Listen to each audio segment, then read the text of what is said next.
भगवते कृष्णानंदाय। ओम नमो नारायणाय।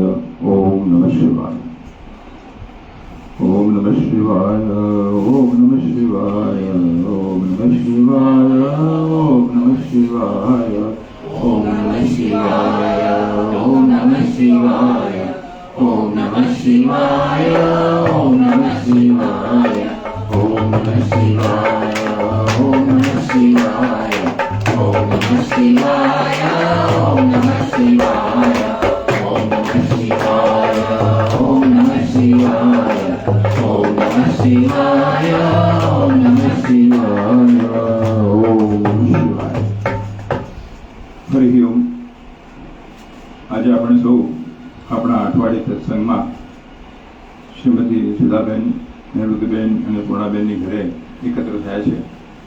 તો આ ઘરમાં જે અત્યારે ઉપસ્થિત નથી એવા એમના પૂર્વજો એનું પણ પુણ્ય સ્મરણ કરીએ, એમના પણ કલ્યાણ અર્થે પ્રાર્થના કરીએ અને સૌ કોઈ ભક્તો જે ઉપસ્થિત છે તેમના આનંદ મંગલ્ય માટે પણ આપણે પરમાત્માની પ્રાર્થના કરીએ. આજે એક બહુ જ વિષદ વિષય છે અને સમય સંક્ષિપ્ત પૂછો છે. પૂજ્યપાદ સ્વામી શ્રી કૃષ્ણાનંદજી મહારાજે એક ઉદ્બોધન કરેલું છે કે the Bhagavad Gita 4 conflicts of life, કે મનુષ્યના જીવનની અંદર 4 પ્રકારના સંઘર્ષ રહેલા છે. તો કયા કયા સંઘર્ષ છે? ગયા વખતે પણ આપણે સિદ્ધાંત સ્વામીજી મહારાજના પ્રવચનની વાત કરી હતી કે આપણે 4 પ્રકારના સંબંધો છે. એવી જ કંઈક વાત છે. પછી સ્વામીજી આપણને કહ્યું હતું ગઈ વખતે કે ચર અને અચર સૃષ્ટિ સાથે આપણો સંબંધ શું છે, આપણી પોતાની જાતની સાથે આપણો શું સંબંધ છે અને પરમાત્મા સાથે આપણો શું સંબંધ છે. એ જ વાતને પૂજ્યપાદ સ્વામી શ્રી કૃષ્ણાનંદજી મહારાજ એમના એક અત્યંત વિશદ અને માર્મિક પ્રવચનમાં એનું રહસ્ય ઉદ્ઘાટન કરે છે ભગવદ્ ગીતાના આધારે. આપણે સૌ જાણીએ છીએ કે ભગવદ્ ગીતામાં અર્જુનને જે પ્રકારની સમસ્યા થઈ હતી કે જે મોહ અને શોક બે રીતે વ્યક્ત થતો હોય છે. આમ તો એક તો કોઈ તત્કાળ પરિસ્થિતિમાં મારે શું કરવું એની મૂંઝવણ હોય છે અને એનાથી આગળ વધીને અર્જુનને એમ થયું કે આ બધું પ્રાપ્ત કરીને જીવનમાં અંતિમ મારે શું પ્રાપ્ત કરવાનું છે, આની ફલશ્રુતિ શું છે, આ પ્રકારનું જીવન શું કામનું. એ પ્રકારે જીવનની મૂળભૂત સમસ્યા સાથે પણ આપણી વાસ્તવિક સમસ્યાનો સંબંધ હોય છે. તો આ જ સમસ્યાને પૂજ્ય સ્વામીજી વર્ણવે છે કે ભગવદ્ ગીતામાં કેવી દર્શાવી છે. કે પહેલા સ્વામીજી કહે છે કે ભગવદ્ ગીતાને યથાર્થ રૂપે સમજવી એ એટલી સહેલી નથી જેટલી જણાય છે. આમ ભગવદ્ ગીતા બહુ સરળ છે, બધા સમજી શકે, પણ ઉપનિષદ કરતાં પણ એનું ગાંભીર્ય વધારે છે. તો ઉપનિષદમાં પરમ તત્વ વિશે પ્રત્યક્ષ ઉદ્બોધન કરેલું છે, જ્યારે ભગવદ્ ગીતામાં ઘણી બધી વસ્તુ સજેસ્ટિવ અને ઇસોટેરિક એવું લખેલું છે, એટલે કે આપણને લક્ષ્યાર્થનું સૂચન કરે છે અને સૂક્ષ્મ દર્શાવે છે. અને સ્વામીજી લખે છે કે it addresses all levels of consciousness, એટલે આપણી ચેતનાના તમામ સ્તરે આપણને માર્ગદર્શન આપેલું છે. અને બહુ જ ઓછા શબ્દમાં કહેવાય તો લખેલું છે કે ઇન્ડિવિજ્યુઅલ, યુનિવર્સલ અને એબ્સોલ્યુટ, આ 3 પ્રકારના સ્તર છે. ઇન્ડિવિજ્યુઅલ એ વ્યક્તિગત સમજણવાળી હોય, સમસ્યા હોય. યુનિવર્સલ એટલે કે સમષ્ટિના સંદર્ભમાં જે મારી સમજણની સમસ્યા હોય. અને એબ્સોલ્યુટ એટલે પારમાર્થિક સંદર્ભમાં જે સમજણની સમસ્યા હોય. તો ભગવદ્ ગીતા આ તમામ વસ્તુનું માર્ગદર્શન આપે છે. અને એટલા માટે ઇટ્સ યુનિવર્સલ સ્ક્રિપ્ચર, એ સાર્વત્રિક ગ્રંથ છે, એ યોગનો ગ્રંથ છે અને એ જીવનનું વિજ્ઞાન છે. અને અનેક પ્રકારના સંઘર્ષોમાં આપણને માર્ગદર્શન આપવા માટે વિવિધ યોગો પ્રસ્તુત કરેલા છે. 4 પ્રકારની સમસ્યા સ્વામીજી બતાવે છે. તેમાં સૌથી મૂળભૂત સમસ્યા કઈ? તો સૌથી મૂળભૂત સમસ્યા એ છે કે the conflict between man and God, મનુષ્ય અને ઈશ્વર વચ્ચેનો સંઘર્ષ હોય ખરો. આપણે રોજ એકલા હોઈએ ત્યારે તો ભગવાનની સાથે ઘણું બધું લડી લેતા હોય કે મને એકલાને જ એમ કેમ, બીજા બધાને સારું છે મને કેમ, એવું ઘણા પ્રકારની ફરિયાદ કરતા હોય અને કરવાની છૂટ પણ છે. એક પહેલો સંઘર્ષ થયો એ બિટવીન મેન એન્ડ ગોડ, મનુષ્ય અને ઈશ્વરની વચ્ચે. અને એ સંઘર્ષ થવાનું મૂળ કારણ શું છે? આપણને કોઈ વસ્તુ ઈચ્છિત ભગવાને આપી ના આપી એવું નથી, પણ મૂળ સંઘર્ષનું કારણ એ છે કે ભગવાનથી મારી જાતને હું વિભક્ત સમજું છું. પરમાત્માથી મારી જાતને હું જુદો સમજું છું, એ મૂળ સમસ્યા છે. બહુ તો પરમાત્માને આપણે આ સૃષ્ટિના સર્જક, પાલક અને પરિવર્તક તરીકે જોઈએ છે, પણ એ પણ પરમાત્માનું પૂર્ણ દર્શન નથી. પરમાત્માનું પૂર્ણ દર્શન તો એ છે કે જ્યારે મારા અંતરતમ તરીકે રહેલા અંતરાત્મા અને દરેકે દરેકમાં રહેલા સર્વાંતર્યામી અને એ બ્રહ્મની વચ્ચે હું કોઈ પ્રકારનું અંતર ન જોઉં. એ સમસ્યા હોવાને કારણે આપણને બીજી 3 પ્રકારની સમસ્યા અનુભવાય છે. હવે એ 3 પ્રકારની સમસ્યા કઈ? સૌથી પહેલા જ આપણે વાત કરી કે મનુષ્ય અને ભગવાનની વચ્ચે સંઘર્ષ એટલા માટે છે કે આપણે અજ્ઞાનના પ્રભાવની અંદર, જેને સેલ્ફ ફોરગેટફુલનેસ, આત્મવિસ્મરણ કહે છે, એ આપણે આપણા મૂળ સ્વરૂપને ભૂલી ગયા છે. હવે સમસ્યા કઈ રીતે પ્રતિબિંબિત થાય જીવનમાં? તો 2 રીતે થઈ શકે. આમ તો સ્વામીજી બહુ જ બધું વિસ્તારથી લખેલું છે, પણ અહીં જેવું કંઈક સમજાવ્યું છે, સરળ ભાષામાં સમજવાનો પ્રયત્ન કરું છું. બીજી સમસ્યા કે ભગવાનની 2 અભિવ્યક્તિ છે. એક અભિવ્યક્તિ જે છે એ જગત રૂપે છે અને બીજી જીવ રૂપે છે. એકને આપણે ક્ષેત્ર કહીએ છીએ, બીજા ક્ષેત્રને જાણનાર ક્ષેત્રજ્ઞ તરીકે કહીએ છીએ. તો બીજી સમસ્યા આપણી જે છે એ મનુષ્યની જે છે એ પરમાત્માએ સર્જેલા જગત એટલે કે કુદરતની સાથે છે.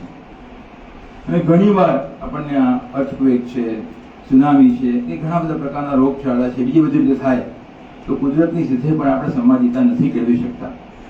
તો આ પહેલા 2 પ્રકારની સમસ્યા છે એને પૂછ્ય સ્વામીજી ઇફેક્ટ અને કોઝ કહે છે. મૂળ સમસ્યા 2 છે કે પરમાત્માની સાથે આપણો સંઘર્ષ સમજણના અભાવે, જ્ઞાનના અભાવે, અને બીજો એ પરમાત્માએ સર્જેલી સૃષ્ટિ જે છે એની સાથે વિસંગતતા કે સંઘર્ષ મને થાય. આ બંને બહુ સ્પષ્ટ દેખાતા નથી એવું લાગે છે. તો સ્પષ્ટ દેખાય છે શું? તો પછી બીજી 2 સમસ્યા આવી, અને એક સમસ્યા એ છે, 3જા નંબરની સમસ્યા એ છે કે આંતરિક સંઘર્ષ. મનુષ્યનો પોતાની જાતની સાથે સંઘર્ષ. પોતાના શરીર, મન, બુદ્ધિ, અહંકાર, જે અંતઃકરણ ચતુષ્ટય છે એની સાથે સંવાદિતા ના હોય, એમાં વિસંગતતા હોય, એમાં આંતરિક અશાંતિ હોય, એ પ્રકારનો સંઘર્ષ. એટલે જીવ તરીકે પરમાત્માની અભિવ્યક્તિ છે એને આપણે યથાર્થ જાણતા નથી. જો હું જગત તો ભગવાનનું કારણ છે, પણ જીવ ભગવાનનું કારણ નથી. જીવ ભગવાન સ્વયં આ વસ્તુરૂપી ઉપાધિમાં પ્રગટ થયેલા છે. તો એ ઉપાધિમાં પ્રગટ થયેલા પરમાત્માને, અંતરાત્માને યથાર્થ રીતે હું જાણું તો કોઈ સંઘર્ષ નથી જ. પણ નથી જાણતો માટે સંઘર્ષ છે મારી પોતાની જાતને, મારા પોતાના વિચારો સાથે, મારી પોતાની સમજણ સાથે. હું જેને મારો આદર્શ માનું છું એવો નથી, એવું જાણું છું. અને એટલા માટે જ પૂજ્ય સ્વામીજીએ એક જગ્યાએ કહેલું છે કે આપણે આપણી જાતને સ્વીકારી શકતા ના હોઈએ એની પ્રતીતિ શું? તો એક તો આપણે જ્યારે અરીસાની સામે આપણે જો ઉભા રહીએ અને જો આપણું પ્રતિબિંબ આપણે જીવી ના શકીએ, દૂર જતા રહીએ, તો આપણે એમ સમજવાનું કે હું મારી જાતે વ્યવસ્થિત રીતે ગોઠવાયેલો નથી, હું મારી જાતને જેવી સમજો છું એવું વ્યક્ત કરી રહ્યો નથી. એટલે આ 3જી સમસ્યા થઈ કે માણસ પોતાની જાતે અંતઃકરણમાં જે પ્રકારની અશાંતિ અનુભવતો હોય, વિસંગતતા અનુભવતો હોય. અને 4જી સમસ્યા, જેને દુનિયા સૌથી મોટી સમસ્યા ગણે છે, અને એ છે કે આપણો માનવ સમાજ અને અન્ય જીવજંતુઓ, સ્પીસીસ, ફ્લોરા એન્ડ ફોના, જેને કહીએ મિથેન, એની સાથેનો આપણો સંઘર્ષ. તો આપણે મુખ્યત્વે આ સંઘર્ષ સમજીએ છીએ કે આપણો અન્ય માનવ સાથેનો સંઘર્ષ, અન્ય જીવો સાથેનો સંઘર્ષ, અને એનાથી આપણે દુઃખી થઈએ છીએ.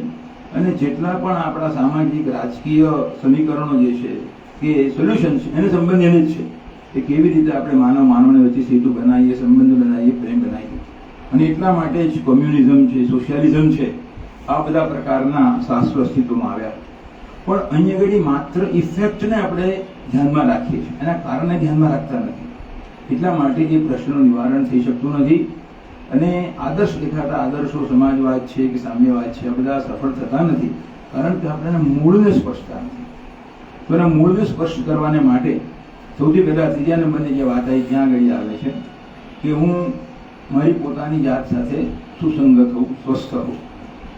જગતના જેટલા પણ લોકો સાથે આપણો સંબંધ હોય છે એ કહેવાતો સંબંધ એક હોય છે અને અંદરથી આપણે માનીએ સંબંધ જુદો હોય છે.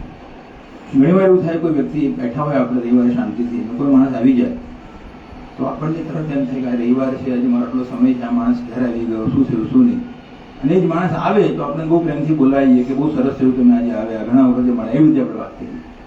તો આપણે જેવું બોલીએ છીએ અને જેવું કરીએ છીએ એવું અંતરથી માનતા નથી.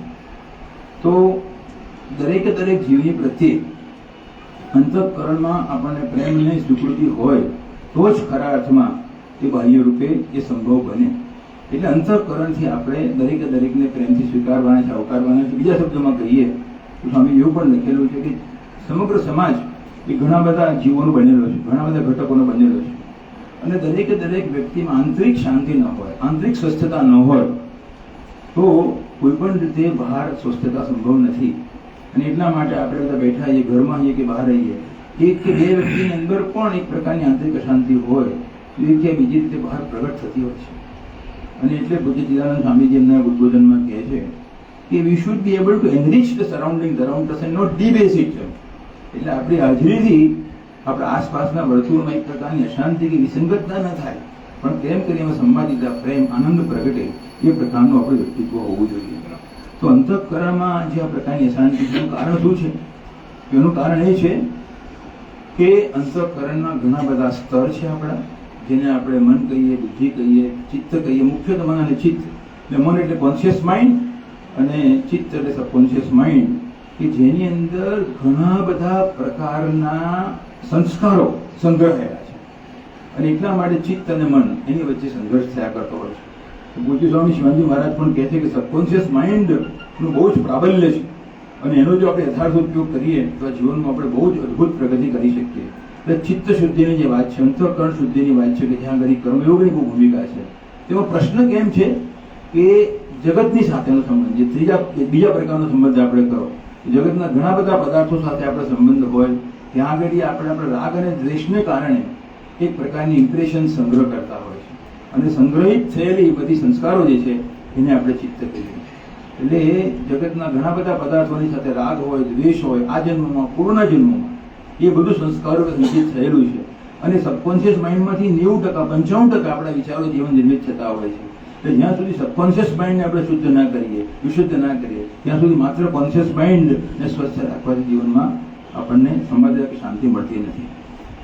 તો આ દ્રષ્ટિએ વાત થઈ કે આપણે કેવી રીતે બહારના પદાર્થો સાથે યથાયોગ્ય વ્યવહાર કરી અંતઃકરણ યોગ્ય સંસ્કાર કરવા.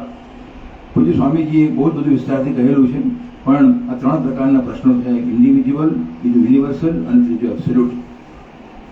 તો ભગવદ્ ગીતાના 3 અધ્યાય છે, અઢાર જે અધ્યાય છે એના 3 ષટકોમાં બધા વહેંચી શકતા હોય છે.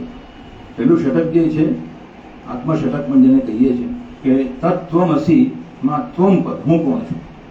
તો એનું અધ્યયન જે આપણે કરીએ ત્યારે આપણે હું પોતે કોણ છું એને યથાર્થ રીતે સમજી શકીએ છીએ, એનું ચિંતન કરી શકીએ છીએ, અંતઃકરણમાં એક પ્રકારની શાંતિના આંદોલન ઉત્પન્ન કરી શકીએ છીએ. અને 6થા અધ્યાયમાં ધ્યાન યોગ જે બતાવ્યો છે, તો એ ધ્યાનની પ્રક્રિયાનો પણ આપણે યોગ્ય આરંભ કરી શકીએ છીએ. જો અંતઃકરણમાં સંવાદિતા ના હોય તો ધ્યાન શક્ય ન બને. અને ભગવદ્ ગીતામાં મુખ્યત્વે વિષય સમજાવ્યો છે કે ધ્યાન એ માત્ર વ્યષ્ટિના સ્તરે નથી, પણ ધ્યાન સમષ્ટિના સ્તરે છે. એટલે સમષ્ટિ કરતાં આપણે કોઈ રીતે જુદા નથી. આપણે મોટા ભાગે માનીએ છીએ કે બહારના જે પદાર્થો છે મારા કરતાં જુદા છે, એક સમય અને કાળમાં પ્રગટ થયેલા છે, આઇસોલેટેડ છે. એવું નથી, એ અલ્ટિમેટલી એક છે. તો એની સાથે, સમષ્ટિની સાથે પણ આપણે સંતુલન કરવાનું છે. અને સ્વામીજી લખે છે કે પહેલાં જે આપણને અલગ અલગ દેખાય છે એ પાછળથી ઇન્ટરકનેક્ટેડ દેખાય છે. એ બધાની વચ્ચે સંબંધ છે, સેતુ જેવું સમજાય છે. અને એટલા માટે સમષ્ટિ બીજા સ્તરે આવ્યું, ઇન્ડિવિજ્યુઅલ ટુ યુનિવર્સલ. અને પછી જ્યારે એબ્સોલ્યુટ સ્તરની વાત આવે છે ત્યારે માત્ર સરખા છે, સમતા છે એવું નહીં, પણ ઐક્યતાનું દર્શન થાય. એટલે પહેલાં વિવિધતા, પછી ઇન્ટરકનેક્ટેડનેસ, એટલે કે એની અંદર જે જોડાણ છે એનો અનુભવ થાય, અને પછી સમતા દેખાય, અને છેલ્લે ઐક્યનો અનુભવ થાય. એ એબ્સોલ્યુટ છે. તો પછીના 6 અધ્યાયની અંદર એ ધ્યાનમાં સમષ્ટિની પ્રક્રિયાનો પણ સમાવેશ છે. અને અધ્યાત્મ જગત એવું છે કે જેમાં માત્ર એને એકલાની પ્રગતિ નથી. અહીં આપણે બધા બેઠા છીએ તો એવું નથી કે એક જ વ્યક્તિનું ઉત્થાન થઈ રહ્યું છે. પછી સ્વામી કૃષ્ણાનંદજી એમના એક અન્ય જગ્યાએ કહેલું છે કે આપણે બધા સાથે જ ચાલીએ છીએ. આપણા બધાનું સાથે ઉત્થાન થઈ રહ્યું છે. કોઈ વ્યક્તિગત યાત્રા નથી કે આપણે એકલા આગળ ચાલીએ.